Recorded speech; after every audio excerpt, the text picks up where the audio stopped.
Como les decía, hoy nos acompaña José Luis Rodríguez Zapatero, expresidente del Gobierno. Presidente, muy buenas noches. Buenas Bienvenido noches. a la televisión pública. No, gracias por invitarme. Siempre es un placer estar en la televisión pública.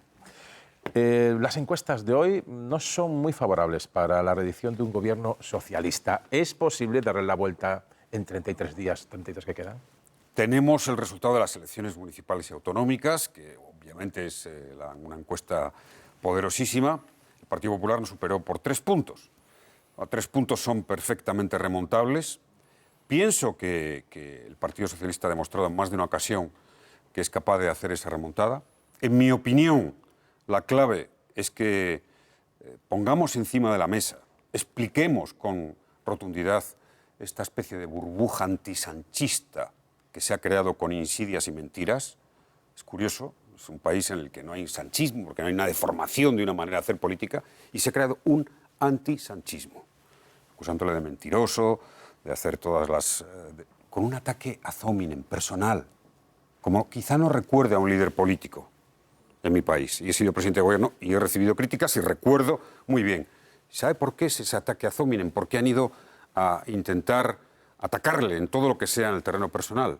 Porque tiene un gran balance de gestión, porque España está en un rumbo muy positivo, económicamente, socialmente, de modernidad, de mejora de la productividad, de creación de empleo como nunca, de credibilidad internacional, y por eso han ido al ataque personal.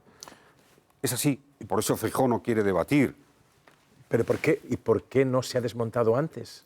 Si los datos son tan buenos, Fíjese, ¿por qué no se ha desmontado ese fíjese, ataque? no, yo pienso que la tarea de gobierno, yo he estado en esa responsabilidad, con una legislatura como la que ha tenido este gobierno, con una pandemia que fue seguramente la situación más grave vivida en democracia, como todos los países, después la guerra, bueno, pues ha estado centrado en las tareas de gobierno, me consta, lo sé, y la prueba de ello es que el desempeño es muy bueno para España, muy positivo. Fíjese, incluso si no hubiera habido pandemia, el desempeño los datos, los resultados son estupendos. La credibilidad internacional de España, la modernidad, estamos incorporando a este país por fin, no llegamos tarde a una revolución industrial, con toda la apuesta digital, la apuesta medioambiental.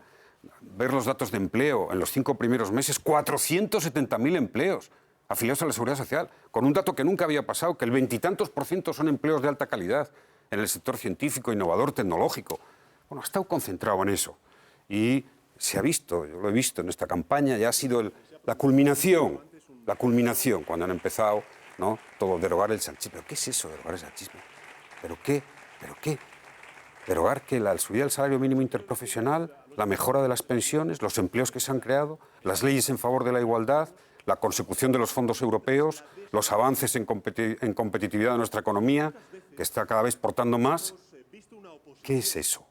Es una auténtica burbuja falsa, creada con insidias y mentiras. Y desde aquí digo a todos los compañeros y compañeras del Partido Socialista, a los votantes, a los progresistas, que hay que desmontar esta burbuja.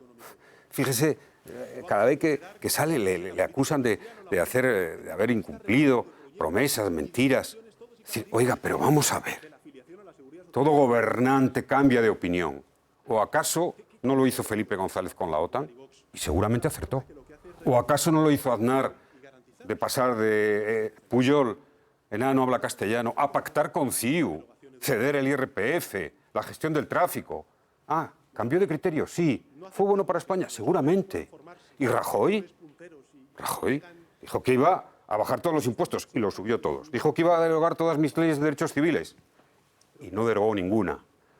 Podemos decir, nunca les envió que se hiciera esa acusación de mentir. No, por supuesto. Yo tuve que tomar alguna decisión y cambiar un compromiso, que es no hacer recortes. Y cuando tuve lo más duro de la crisis financiera, tuve que ir al Parlamento un mes de mayo a hacer recortes. Porque gobernar es eso. Y además, fíjese, le añado, cuando además se cambia de criterio y el resultado es positivo, merece la comprensión y, en mi caso, el aplauso. Porque los indultos ha pacificado Cataluña. Y hoy vamos a unas elecciones donde el proceso no existe. Y ha sido un factor decisivo. ¿Cambio de criterio? Sí. ¿Fue bueno para España? Bien, muy bueno. Porque espero que queramos una España donde Cataluña no esté como en 2017 ardiendo llamas las calles. Y que se pueda dialogar, integrar, incluir, que es la España constitucional.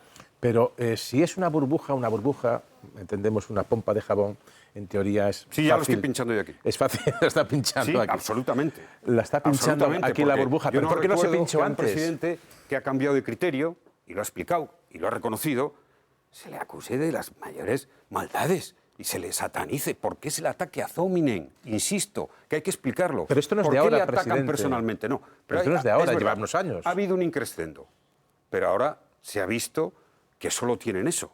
Claro, solo tienen eso. Ese es el problema. Claro, si el señor Feijóo dijo hace casi un año, en el mes de julio, vamos a una crisis profundísima de la economía, y la economía está creciendo en España, todos los organismos diciendo que va a crecer más, y que crece más que la media europea. ¿De qué van a hablar?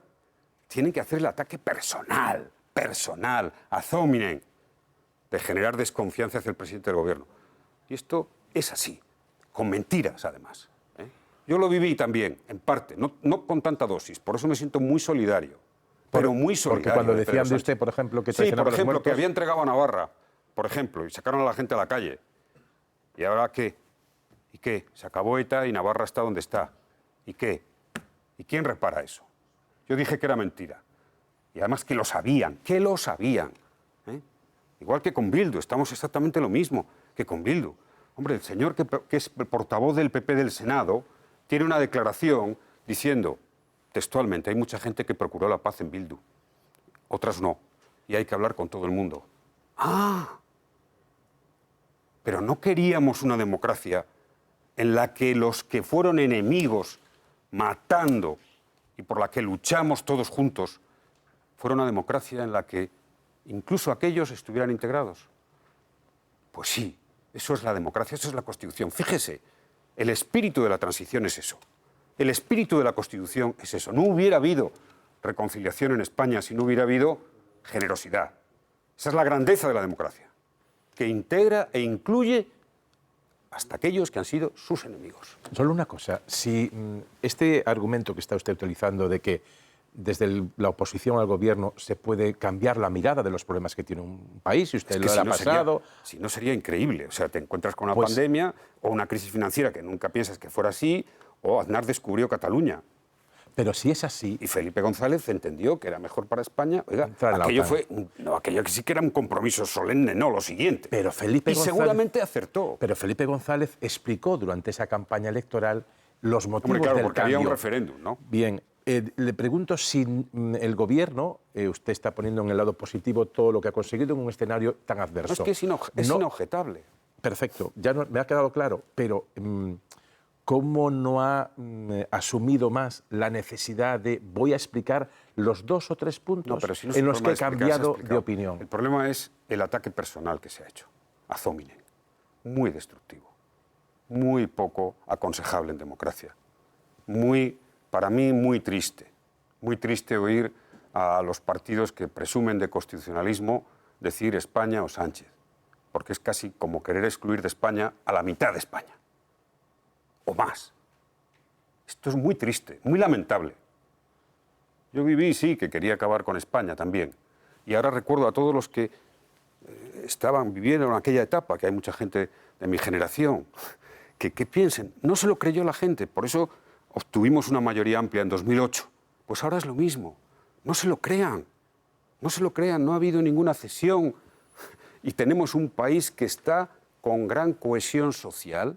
No hay ningún país en Europa que tenga la paz social que tiene España, con acuerdos firmados entre empresarios y sindicatos. Cataluña está mucho más pacificado. Ya el terrorismo hace 12 años que no existe, no hay ninguna amenaza. Oiga, poner en cuestión, siempre nos ha pasado a los presidentes socialistas, especialmente a los 2 últimos, poner en cuestión nuestra fidelidad a España. Lo que estoy diciendo aquí lo digo como español. Lo siento como español antes que como presidente o militante del PSOE. Que defendí y luché todo lo que pude porque acabara la lacra de la violencia terrorista o porque Cataluña tuviéramos un diálogo integrador de convivencia, respetando la pluralidad y la diversidad. Ah, muy bien. ¿No quieren reconocer cómo es la diversidad de España? Pues así. O tienen 2 vías. Una, hacer lo que hizo Aznar en su día, lo descubrió, o pues tener una situación en la que lógicamente no serán mayoría. Cita a ETA en una entrevista reciente, habló de ese asunto en la cadena COPE, me parece. Sí, correcto. Y fue muy comentado, para bien para unos, para mal para otros, Los que le critican por esas palabras dicen que se apropió de la derrota de ETA cuando fue una lucha transversal de muchos gobiernos. No, esa es la manipulación de mis palabras. Yo dije, y repito textualmente, fue bajo mi gobierno donde ETA se rindió, entregó las armas, terminó el terrorismo. Bajo mi gobierno, no bajo ningún otro. Eso es la verdad histórica, no es atribuirse nada. Eso es lo que dirán los libros, lo que yo sé y lo que saben y no quieren reconocer una parte de los ciudadanos de este país. Una parte que no pueden asumir esa realidad. Pero esto es así, es la verdad, la verdad. Y en democracia cabe la pluralidad de ideas, el combate de argumentos. Pero hay unas verdades objetivas compartidas. Por supuesto que el fin del terrorismo fue el esfuerzo de todos. Lo dije el día que ETA anunció el fin de la violencia. Lo dije en mi declaración institucional. Reconocí a todos los presidentes.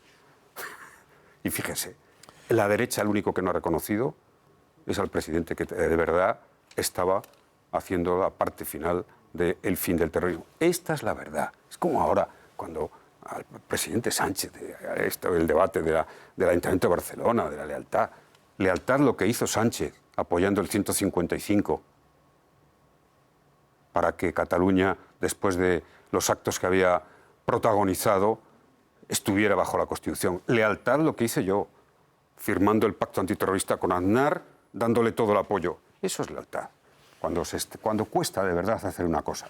Y digo, me parece bien lo que ha hecho el PP en Barcelona, para que quede claro, lo reconozco. Porque en democracia hay que saber reconocer las cosas. Pero ya podía hablar de política de Estado habiendo acordado el Consejo del Poder Judicial, que ha incumplido flagrantemente el deber constitucional que tienen. El Partido Socialista, usted ha dicho hace unos minutos que no solo el electorado progresista, sino el Partido Socialista movilizarse. ¿Cree que se va a movilizar todo el Partido Socialista? Una parte, por ejemplo, Núñez Feijóo ha dicho que están tan desesperados que ha tenido que entrar usted en campaña. Pero bueno, yo siempre que me llaman, pues acudo. Pero le voy a decir una cosa. Creo que es un momento, estas elecciones son decisivas, porque España tiene un rumbo extraordinariamente positivo en lo económico, en lo social, en la modernidad. Somos un país reconocido en el mundo por los derechos y libertades. Ahora mismo veía un informe del Comité de Naciones Unidas, que es la institución más importante contra la discriminación de las mujeres, y hace una evaluación de España extraordinariamente positiva, de su legislación, de su compromiso en favor de la no discriminación, en favor de la igualdad. Y me resulta lamentable ver que estemos discutiendo sobre la violencia de género. Ahora, 20 años después, ¿pero qué queremos volver? Aquellas décadas donde ni se hablaba de que había hombres que mataban a las mujeres por afán de dominación, por posesión, por discriminación histórica. ¿Qué es lo que es? ¿La violencia de género una ideología? No. La violencia de género es conocimiento, es saber, es cultura, es reconocimiento. No hay ideología. Curiosamente, y esto lo sabe bien el feminismo, todas las ideologías han despreciado históricamente los derechos de las mujeres y la discriminación. El marxismo y el liberalismo. En eso es lo único que han coincidido. Pero el gran cambio histórico de la modernidad son los derechos de las mujeres. Es la igualdad, es la no discriminación. El gran cambio de España, el mejor cambio de España, ha sido el que han protagonizado el avance de las mujeres en la participación en el trabajo, en sus derechos, en su libertad, en su dignidad, en su igualdad, en su reconocimiento. Y ahora añado, se decía aquí, esto afecta mucho a las mujeres. No, afecta también a muchos hombres. Yo reconozco, me declaré feminista hace tiempo y tengo una enorme gratitud a haber abrazado el feminismo. Hace mejores personas, da otra sensibilidad, porque es la discriminación mayor de la historia. Y haberlo comprendido y estar del lado de la no discriminación y de la igualdad te hace mejor persona. Eso sí que es la libertad. Es una libertad del espíritu, del alma. La libertad de amar a quien quieras, la libertad de que nadie te oprima, de que nadie te domine. Es la libertad del alma. Hay otras libertades que defienden algunos, que son las libertades de darse gustos, que está muy bien. El asunto del feminismo, de la lucha contra la violencia de género o la violencia machista, por llamarle por su nombre. Usted dice, una de las cosas que estoy más satisfecho es el momento que empecé a comprender el feminismo. Usted, por lo tanto, ha tenido una evolución. Abrazar. Abrazar. No, abrazar el comprender, feminismo. no, abrazar. Y en ese abrazo... O sea, ser un convencido radical. Y por eso usted pone en marcha el Ministerio de Igualdad. Y por eso la primera ley que apruebo es la ley contra la violencia de género. La primera ley de mi gobierno. Por cierto que fue aprobada unánimemente. Por cierto que es reconocida como una de las mejores leyes en el mundo. Y en nuestro país, uno de los países más poderosos en la lucha contra la violencia de género, y aún seguimos sufriendo. Sí, hice el Ministerio de Igualdad y luego lo reconvertí en el Ministerio de Sanidad con la crisis, por aquello del ahorro, y seguramente hoy no lo haría. Seguramente hoy no lo haría. Pero me parece que no sé qué estorba. Cuando ahora veo que se suprimen las concejalías, pues la igualdad es... ¿Qué es la igualdad? Es la contraseña de la democracia. Es la contraseña, es el password de la democracia. Pues claro, y sabemos que la mayor desigualdad que ha habido en la historia es la que han sufrido las mujeres de manos de los hombres, vamos a hablar, claro. Entonces, oiga, pues muy bien, pues esto es machismo, es atávico, es volver décadas atrás, y este debate pues indica un poco cuál es la dialéctica en la que estamos. Yo no hablo de siglas políticos, me preocupa más el debate social y que esto no acabe calando. Es decir, somos un país ejemplar en lo que es la defensa de la igualdad de hombres y mujeres, ejemplar en la defensa de que las personas amen a quien quieran libremente, libremente. Por cierto, puedo recordar a Maroto también aquí, ¿no? Otra vez, ¿no? Tengo gran respeto, ¿no? Pero sí, siempre recuerdo, en 2015, después de la que hicieron contra la ley del matrimonio homosexual, cómo fue Rajoy y 200 dirigentes del PP a la boda gay del dirigente del PP, Maroto, del País Vasco. Pues yo me sentí muy feliz, porque son leyes para todos, porque el Partido Socialista es el partido de las grandes mayorías modernizadoras de España. Es el partido de las grandes mayorías en favor de los derechos civiles, de las libertades sociales, de la inclusión social y de la estabilidad de España. Esas son nuestras leyes. Pero creía que cuando puso en marcha ese modelo de gobierno feminista, ese proyecto del Ministerio de Igualdad, llegaría un momento en que estaríamos debatiendo un paso atrás. Por ejemplo, lo hemos visto en la Comunidad de Valencia. La Valencia no hace nada. Siempre hay momentos en la historia que hay una reacción. Es verdad que en un contexto internacional, pero aquí está claro, o sea, el Partido Popular, y yo me alegro, en 2004 votó la ley contra la violencia de género. Hizo el pacto contra la violencia de género en 2015, me parece que fue. Pues yo les pido coherencia, nada más. Coherencia. Sepan que esto es lo que hace mejor a un país y que se van a equivocar, lamentablemente, si dejan esos discursos negacionistas. Son negacionistas, violencia intrafamiliar, es como si ahora venir... Pero aquí quien mata son hombres a mujeres porque las quieren dominar y porque si se separan no están de acuerdo. Esto lo vemos lamentablemente muchos días al cabo del año, en un sitio o en otro. Entonces, es negacionismo puro, es defender un machismo atávico. ¿Pero qué hombre se siente al revés? Los hombres teníamos que ser los primeros, por nosotros mismos, por nuestra dignidad. Los primeros en la manifestación, los hombres. Pero ¿cómo puede haber alguien que se considere un hombre, que pegue a una mujer por la superioridad física, que intente dominarla y que llegue a matarla por dominarla y tenerla para ella, para él, y no dejarla ser libre? ¿Eso es ser un hombre? Discutir lo que es la violencia es como discutir si la Tierra es plana. Pero esto es una cuestión, insisto, claro, quien habla de ideología de género es eso, es que son ellos, es que quieren decir que eso es una ideología. No es una ideología, es un hecho cultural, social, un conocimiento, afortunadamente. Afortunadamente tenemos que abrazar la razón, que es lo que da progreso, lo que nos hace ilustrados. Y los derechos de la mujer han entrado muy tarde en la historia, la igualdad de la mujer ha entrado muy tarde en la historia y ahora no podemos dar un paso atrás. Una hipótesis electoral le voy a plantear, presidente. Si el PP es el más votado,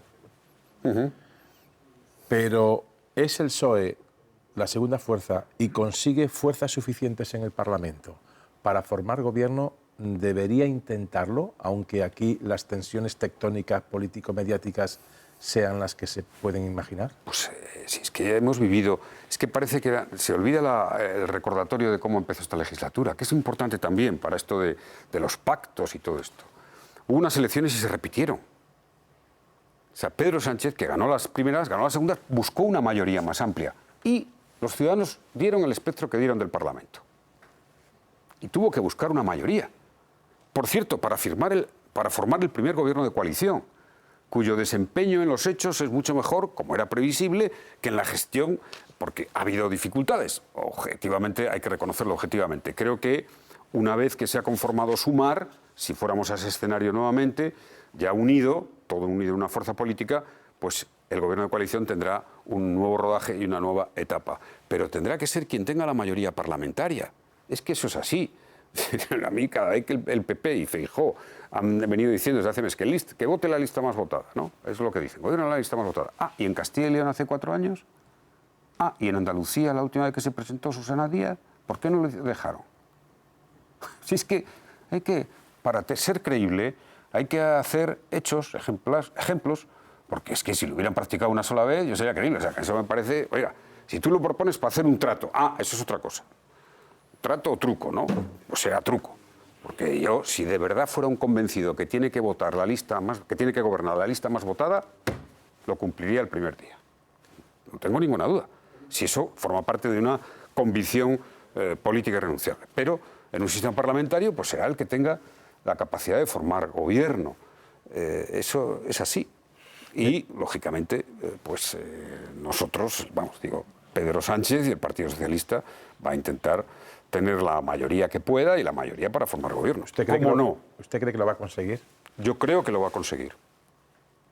Yo creo que lo va a conseguir. Fíjese, ¿sabe por qué? Porque cuando me pongo a pensar, como me he puesto a pensar para esta entrevista, a utilizar argumentos, me salen con tanta convicción, con tanta fuerza, que puedo pedir el voto para Pedro Sánchez con la misma o más convicción que lo pedía para mí, por el desempeño que ha hecho en la tarea de gobierno. Y porque además me produce, se lo puedo decir, me produce una incomodidad enorme este ataque personal. Una incomodidad enorme. Yo siempre me alejé de eso. Jamás, ¿no? Pero creo que es una buena escuela para la democracia. Oiga, debata sobre los impuestos. Critique lo que tenga que criticar. Pero ese ataque personal nos hace peores como sociedad. Nos hace peores, hace peor la política. La política, hay que ganar la política demostrando que eres mejor, que eres una gran alternativa, no demonizando al contrario, no convirtiéndole eso en una persona deshumanizable. Eso es deshumanizable. No. Esto es lo que más le dolió. Porque le voy a hablar de eso bastantes veces. Le diré que dura poco. Yo creo que dura poco. Yo espero que no dure ni hasta las elecciones del 23 de julio. Espero, pero creo que dura poco. Le digo que, como ha repetido varias veces ese argumento, sí es algo de lo que le ha quedado de su etapa de gobierno, sobre todo cuando hay manifestaciones que le acusan a usted de traicionar a los muertos, en aquel proceso de diálogo que hubo con la banda terrorista. Fíjese, es una acusación muy dura, me la hizo Rajoy, pero tengo buena relación con Rajoy. ¿Sabe por qué? Porque creo que debo hacerlo, por el bien de la democracia, por la convivencia. Claro que me dolió, claro que la tengo ahí, porque yo procuré hacer todo lo que pude porque no hubiera un muerto más y procuré hacer todo lo que pude por ayudar a las víctimas. Logré lo primero, nunca lograré, ni nadie logrará suficiente de poder consolar a las víctimas.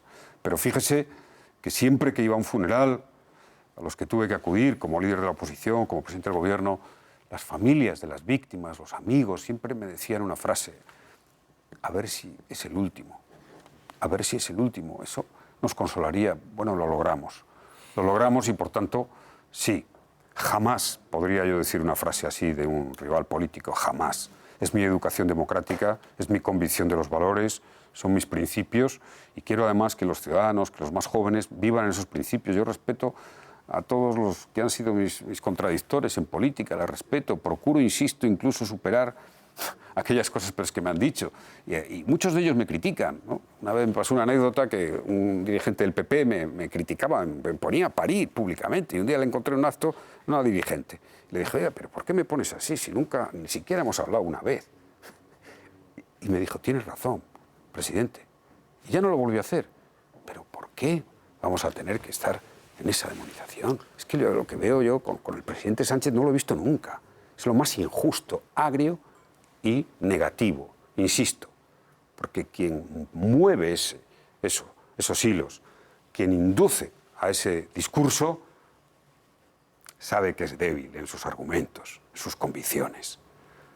Lo sabe. Y además no suele salir bien. al tiempo. ¿Cómo ve a Feijóo? No le conozco mucho. Yo no voy a... O sea, si lo fácil es decir, hacer una descalificación, eso es lo más fácil. Yo deseo que contribuya a que entienda que este país necesita convivencia con Cataluña, convivencia con el País Vasco, que poner a unos en que somos más españoles, otros menos españoles, es lo menos constitucionalista que hay, es lo más contrario al espíritu de la transición, y que no haga, y que le pediría que no haga, pues eso, discursos que dañen a España, fuera de España. Por lo demás, le deseo lo mejor. A ver, quiero ver el debate, porque aquí donde hay que ver las cosas es en un debate. Es que le ve usted con muchísimas ganas de estar en ese debate. No. Yo, fíjese, me recordaba cuando Rajoy no quiso debatir conmigo en 2004 y perdió las elecciones. Es verdad que yo me hice media campaña diciendo Rajoy no se atreva a debatir conmigo. Y eso ya me daba los aplausos garantizados. Si eres presidente de gobierno, si quieres ser presidente de gobierno, si aspiras a creer que puedes estar en la Moncloa, oye, pues hay que debatir. Si eso es lo más sano en democracia. Yo nunca me negué a un debate, fui a todos los debates parlamentarios, instauré el debate en el Senado, recibí mucho, pero, en fin, con todo mi talante democrático, creo que lo más importante es que defendamos los valores democráticos, los valores que nos unen a todos. Fíjese, pensaba según venía para aquí, nunca el Partido Socialista, en una victoria, en una derrota, ha insinuado que hay fraude electoral. Nunca. Y aquí hemos llegado, en esta campaña, al culmen, que es el límite, es el límite en donde entramos ya en una zona de peligro, de que una dirigente del Partido Popular, que gana por mayoría absoluta, y la felicito, porque la democracia es así, quien gana se lo merece, puso en la noche electoral en cuestión que si iba a haber fraude, ganando ampliamente. Imagínese que se hubiera perdido. O sea, no recuerdo a un dirigente del Partido Socialista decir esto. No lo recuerdo. Y esto es muy importante. Se puede ganar o se puede perder. Por cierto, que ya estamos siempre con esto, las victorias son importantes, de acuerdo, pero la tarea de oposición, yo le digo a los compañeros y compañeras, a las 20.000 concejales que tienen una tarea importantísima. Yo fui 4 años líder de la oposición y casi 8 presidente del gobierno. Es tan importante la oposición como el gobierno para un país. O sea que hemos tenido el voto de los ciudadanos, 3 puntos menos que el PP, felicitamos al PP, pero a nuestra tarea por España y a ganar, se gana cuando uno está convencido de que debe ganar, cuando quiere ganar. Usted está convencido de que va a ganar y quiere ganar. Todo el Partido Socialista, en todo el territorio, está con las mismas ganas que usted. ¿Echa en falta apoyo de otros que no están en la primera línea, pero que no están echando ahora lo que tienen que echar? Quizá por eso tengo que hacer muchas entrevistas, ¿no? Para cubrir vacíos. Y de los que están actualmente en el poder, por ejemplo, Emiliano García Paje, por ejemplo, Javier Lambán. Yo les quiero ver en la campaña activamente, como todos hemos estado activamente apoyándoles. Esto es así. Formar parte de un proyecto colectivo supone ser leal. ¿Y la lealtad qué es? Que tú apoyas a los compañeros y los compañeros te apoyan a ti.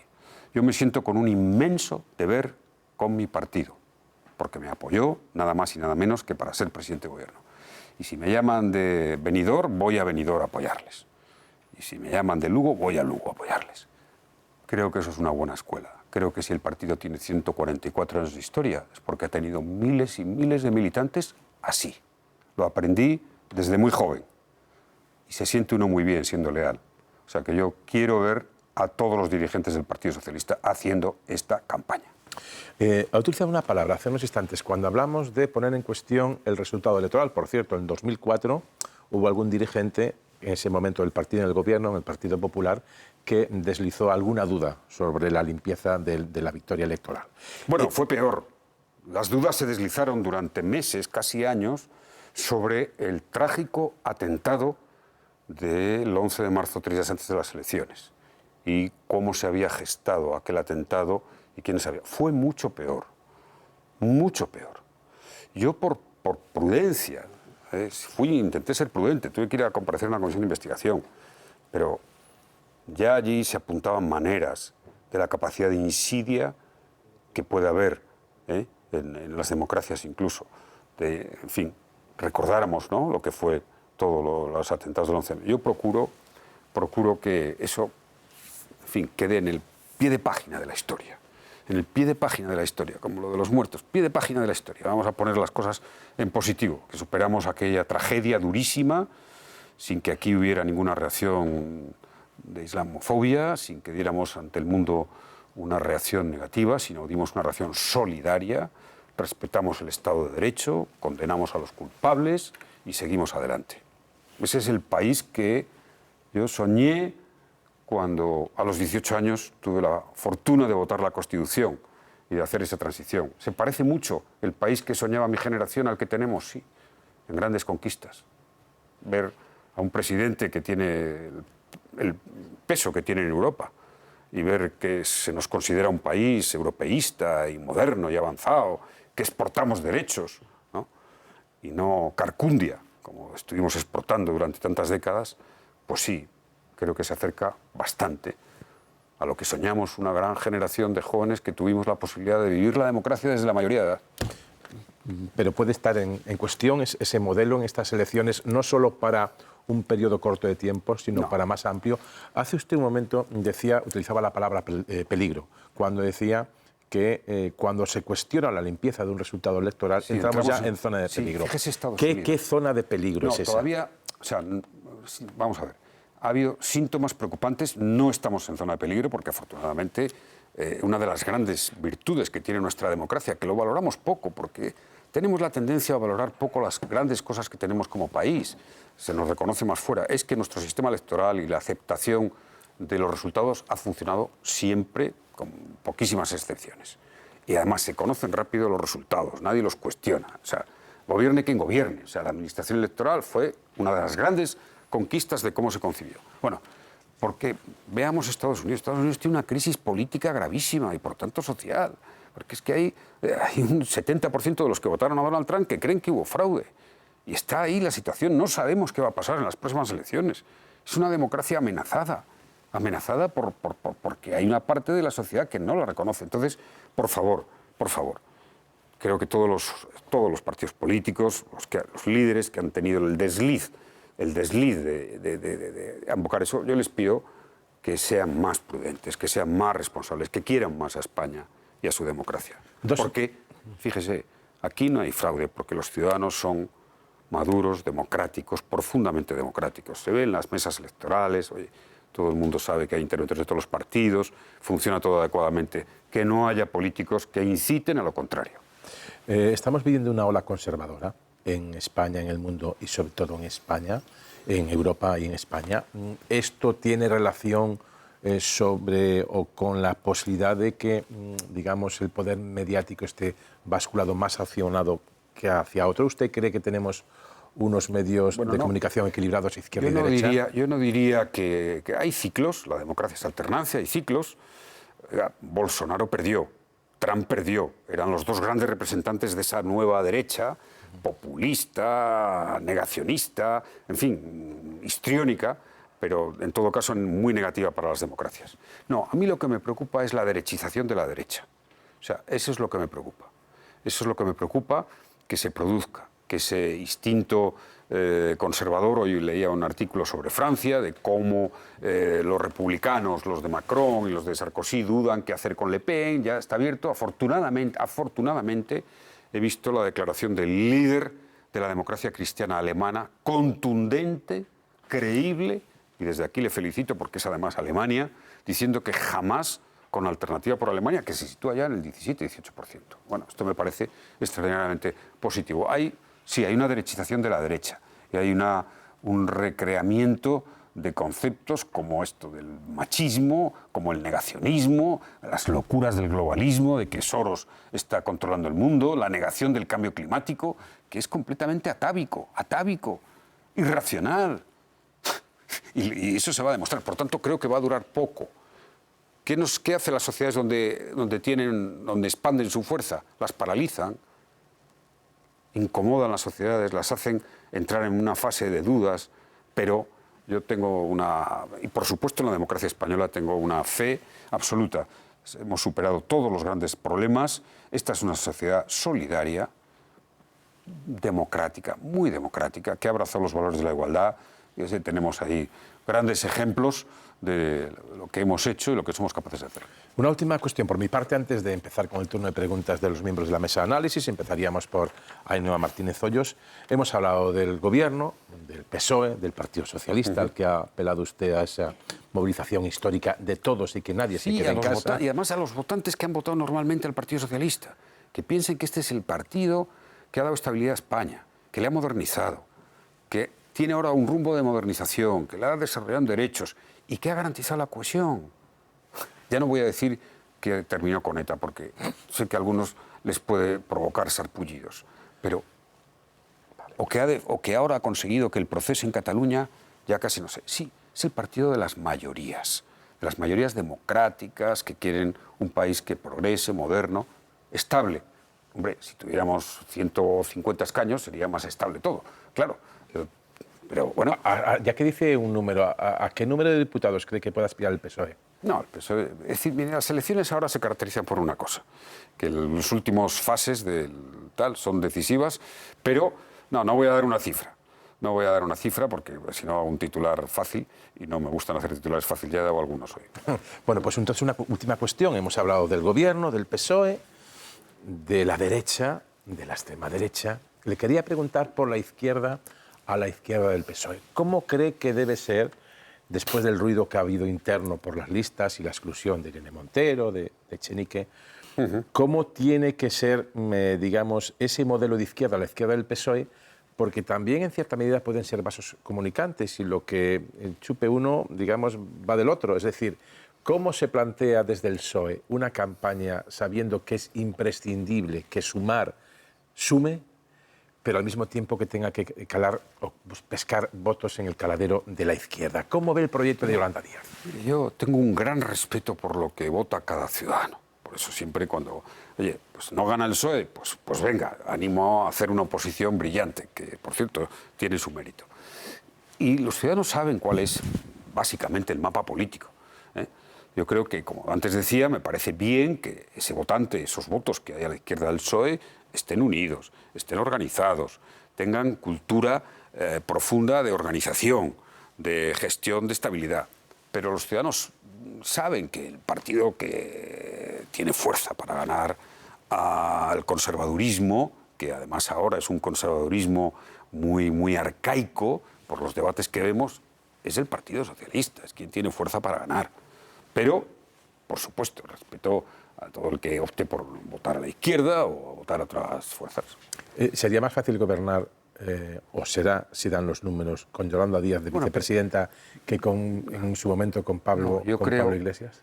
Vuelvo a insistir en no hacer juicios personales y ad hominem. De verdad que además es poco democrático. No, yo creo que antes intenté explicar que hubo una legislatura en que Pedro Sánchez fue a unas segundas elecciones, porque no había manera, ya no íbamos a ir a unas terceras, formó gobierno con los números parlamentarios que había. Esto es que parece que se olvida, parece que eligió el modelo, no. Y además que era difícil. Primer gobierno de coalición. Sin duda alguna, si hay un segundo gobierno de coalición, funcionará con más integración, con más cohesión. No cabe ninguna duda, era el primero. Y para ser el primero, o sea, que España tenga 1.300.000 empleos más que cuando se formó ese gobierno, que crezca económicamente más que la media europea, que haya hecho la reforma laboral ganando estabilidad, que se haya subido el salario mínimo como nunca, que haya hecho más política social que ningún otro gobierno en lo que es atención a la dependencia. Por cierto, quiero decir dos cosas que para mí ha hecho este gobierno, no estarán en el debate público, no serán, pero que son de las cosas que le dan fibra moral a un gobierno. Y es la regulación que ha hecho de las empleadas de hogar, garantizando sus derechos, y la recuperación de la cotización a las personas que atienden a los dependientes, que se les había excluido. Dos sectores sociales casi siempre olvidados, discriminados, con condiciones sociales y laborales muy duras. Eso justifica un gobierno de izquierdas, un gobierno progresista. Fíjese que cuando yo regularicé casi 600.000 inmigrantes, lo tengo siempre aquí metido, ¿no? 180.000 eran mujeres empleadas de hogar, que las clases que, en fin, sociales bien en este país, pues no las tenían cotizando a la Seguridad Social. Me las encuentro en Ecuador, me las encuentro en Bolivia y siempre me dicen, presidente, gracias, porque gracias a esa regularización yo tuve una cotización, unos derechos, una pensión. ¿Es importante? Bueno, para los que están todo el día opinando como es Sánchez, no, seguramente. Pero para esas personas, mucho. Vamos con las preguntas de los miembros de la mesa. Ainhoa. Sí, buenas noches, presidente. Ha sido muy vehemente denunciando esa campaña deshumanizadora o furibunda burbuja. Contra la figura del presidente Pedro Sánchez. El antisanchismo sabemos que ha movilizado a la derecha, pero también ha desmovilizado a la izquierda. Estamos viendo unas cifras de movilización o de fidelidad de voto del Partido Socialista del 60%. Son cifras muy bajas. ¿Qué le pasa al votante socialista? ¿Por qué no ha ido a votar? Porque ahora estamos viendo cómo el PSOE quiere emular esa épica de 2008, cuando usted sacó 1 millón de votos al PP después de haber perdido unas municipales, perdió las municipales por 150.000 votos, pero luego consiguió sacarle 1 millón de votos al PP. ¿Qué hay que hacer para despertar a ese votante socialista que está en casa y que no, con esa agenda que usted ha desplegado, esos argumentos tan vehementes y con tanta convicción para defender la gestión de Pedro Sánchez, ¿por qué el votante socialista no está convencido? Porque es el gobierno y Pedro Sánchez se ha dedicado más a gobernar que a defenderse. Así de claro. Más a sacar el país de la crisis brutal que fue la pandemia, más a crear empleo que a defenderse. Eso es verdad, eso es verdad. Y a veces cuando estás en el gobierno te pasa. Había temporadas que era consciente que, oye, de repente dicen, oye, que están acumulando tantas mentiras sobre ti. Por ejemplo, como he contado ahora sobre lo de ETA. Sí, se ha dedicado más a España que a defenderse. Y ahora toca que le defendamos, los que creemos en esta España, en este rumbo, en la igualdad y en la gestión. Porque mire, hay una cosa que me asombra. He estado participando en muchísimas campañas electorales. Es la primera campaña electoral, esto sí que es cotejable con las hemerotecas, igual que los cambios de opinión de todos los presidentes que yo he dado aquí, y no veo que cuando venga un presidente le digan, oiga, es usted mentiroso. No lo veo. Cambiamos de opinión, de criterio, porque estamos en el gobierno y tienes los datos y sabes, pues esto si lo hago, ya lo sé que dije otra cosa. Esto no es mentir, ¿eh? Mentir es una intención, un juicio moral, una falsedad, a sabiendas. Y eso es grave. Entonces, yo a veces me pasó que hubo temporadas que digo, bueno, de repente, yo como no imaginaba que iba a haber 50.000 personas en Navarra manifestándose porque creían que yo iba a entregar Navarra a ETA. Y de repente me di cuenta, ¿qué pasó? Pues es así, pasan las cosas. Entonces, obviamente, tienes que dedicarte más tiempo a defenderte. Pero ahora es el momento. 35 días son suficientes, presidente, para defenderse. 35 días. Los que faltan y una semana. Y una semana, porque los argumentos, como creo que modestamente he aportado aquí algunos, los argumentos son tan convincentes, que por sí. ¿Y por qué cree que Feijóo anda un poco ahí recaneando con el debate? Porque esto muchas cosas de estas se las va a decir Pedro Sánchez. ¿Y qué va a decir cuando saque los datos de la economía y del empleo y del salario mínimo? ¿Y qué va a decir cuando le saque su declaración a Feijóo de julio, casi un año, diciendo vamos a una crisis económica profunda? No una crisis profunda, y es todo lo contrario. Pues claro, por eso pero esto es así, esto hay que estar. Por supuesto, yo le digo al gobierno que tenga que salir más, eso sí, y que ha tenido que salir más, y el presidente, porque vivimos una sociedad donde la comunicación en el día a día es muy importante. Y en este caso, pues han dado y dado y dado, insisto. Creo que si yo estoy aquí y voy a estar en todas las entrevistas que me pidan, es porque me ha parecido la campaña de deshumanización y de ataque personal a un presidente honesto, que afortunadamente, y eso para mí es muy importante, decente. No ha tenido ni Kitchen, ni Gürtel, ni que defender a ningún ministro de ningún escándalo. Para mí eso es muy importante. A partir de ahí, ese ataque personal a Zominen, no. No por el bien de España, no bien por el bien de Pedro Sánchez, porque no se produzca nunca a ningún líder político, de ninguna fuerza política. Yo voy a seguir en esta línea, presidente, de lo que estaba planteando, porque dice gobernar o defenderse. también se puede plantear esa dicotomía gobernar o explicarse. Y voy a sus propias palabras. Estaba recuperando, yo estaba allí en aquella sesión del Congreso, cuando usted tuvo que explicar la crisis de 2010, y fue al Congreso y en el hemiciclo dijo: me cueste lo que me cueste, nos cueste lo que me cueste. Lo explicó en el Congreso de los Diputados. Ahora estaba diciendo, es que tienen que salir más, tienen que ir a entrevistas. Es que no reconoce por lo menos que ha habido un efecto burbuja también en el propio presidente, en la Moncloa, presidente. Y digo más, déjeme terminar la exposición. Digo más, es evidente que ha habido un efecto burbuja porque ahora va a salir a medios de comunicación que hasta ahora no salía en estos años. En la entrevista que hicimos nosotros en el domingo, el presidente, cuando le pedíamos alguna autocrítica, dice, bueno, los medios de comunicación, que es en la línea de lo que apuntaba Xavi, los medios de comunicación de España mal y la derecha desleal. ¿Algún error habrá cometido también el propio presidente? Bueno, esta mañana le he escuchado una entrevista hablar de errores. Por supuesto que los habrá cometido, pero el balance es de 9 para España. Hay que explicarse el balance es de 9. Hace, ¿no? Sí, pero vamos a ver, de acuerdo, pero si llegan los indultos, pasa el tiempo de los indultos que mintió, que incumplió, no sé qué, y comprobamos que Cataluña, hemos llegado a unas elecciones donde no se habla del proceso, y por cierto, donde hay una mayoría socialista, ¿no? Nuevamente en las elecciones municipales. No ha habido nadie. Y yo, cuando soy de los pocos, casi el único que digo que fue una gran decisión los indultos. Una gran decisión. Y tengo el convencimiento absoluto, tan convencimiento como lo que procuré hacer en el diálogo con ETA, que eso marcó un antes y un después para la estabilidad de España, para la unidad de España, para la cohesión de España. Porque demostró que después de todo lo que habían hecho y de una sentencia, después de estar unos años en la cárcel, la democracia española da la mano, ofrece el diálogo. Y le puedo decir, todos los mejores productos políticos de convivencia de la historia pasan por el diálogo, la palabra, el reencuentro. ¿El otro camino cuál es? ¿Cuál es el otro camino? Nadie lo ha dicho. ¿La confrontación permanente? Pues no. No. Y ya acariciamos, que esto es así, lo acariciamos. ¿Pagaron unos años de cárcel? Bueno, pues la democracia sabe. Y creo que el presidente acertó plenamente. Porque además, le voy a decir, casi todas las decisiones que se toman con riesgo, como esa fue y con valentía, suelen dar buenos resultados. Lo fácil, ya sabemos que es, que lo hagan otros. Pedro Guartanco. Usted ha sido el presidente que yo creo que ha tratado con más respeto a los medios críticos con su gestión. Yo, apelando a su talante, le tengo que preguntar por el tema de Venezuela. Usted sabe que ha sido víctima de muchas críticas por sus vínculos con el régimen de Maduro.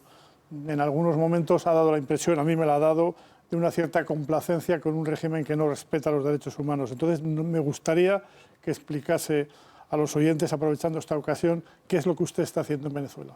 Pues procurando que no haya un conflicto civil, liberando presos de la cárcel.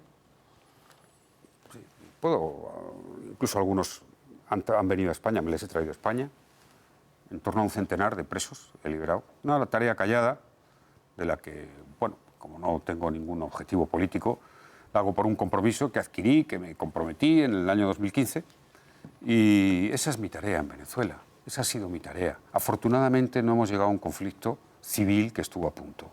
Y ahora, pues parece que se impone aquello que yo defendí siempre, que fue el diálogo. El diálogo.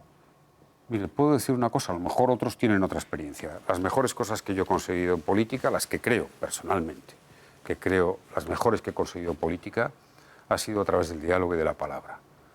Siempre el diálogo, siempre la palabra. Nunca me cansaré, nunca se agota la capacidad de lograr cosas con el diálogo y la palabra.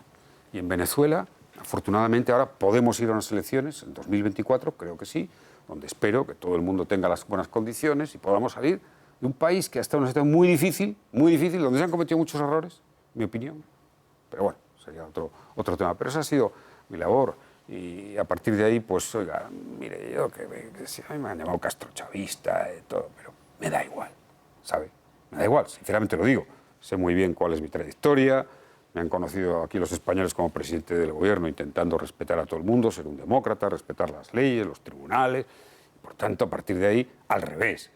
Yo creo que un periodista como usted, de hondura y de calado, pues decir, hombre, está muy bien que un expresidente esté por el mundo intentando sacar presos de las cárceles e intentando hacer la paz. Yo esperaría eso de usted, porque le respeto mucho, pero tampoco se lo voy a pedir. Última pregunta. Pues no sé por dónde abordar, pero bueno. Algo habrá. Sí, ya sé que ha dado muchos titulares. Porque nos ha dado muchos titulares y muchos temas. Pero, presidente, le hemos escuchado decir que está usted aquí defendiendo y ocupando el hueco que otros no tienen. También ha pedido esa lealtad para los que se han hecho campaña, que también hagan campaña ahora. Este domingo vimos al presidente Sánchez afirmar: estoy más fuerte que nunca. ¿Es un mensaje a los que ya están pensando en el 24J? Lo que sí le puedo decir es que está fuerte. Bueno, le puedo decir es que es muy fuerte.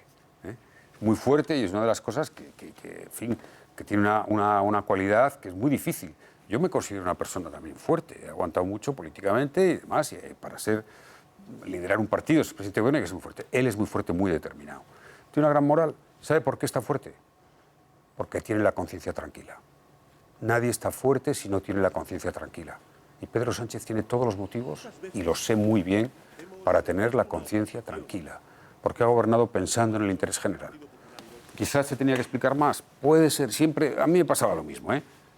No, siempre me decían que pasaba lo mismo y tal, no sé qué. Pero, ¿qué vas a hacer si, por ejemplo, cómo puedes impedir, me va a entender Javier muy bien, si el día, cuando te explicas o no te explicas, los medios, no los medios, si el día que ETA anunció el fin de la violencia, el editorial del periódico El País, que es el más importante de España, no me citaba, y yo era el presidente del gobierno.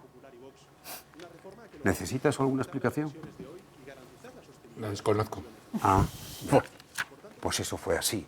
Entonces, claro, oiga, sí, hay que hacer un esfuerzo titánico, porque tú dices, bueno, las cosas son evidentes y crees que no hay que defenderlas. Eso te pasa cuando sobre todo tienes mucho tiempo dedicado a la tarea de gobierno.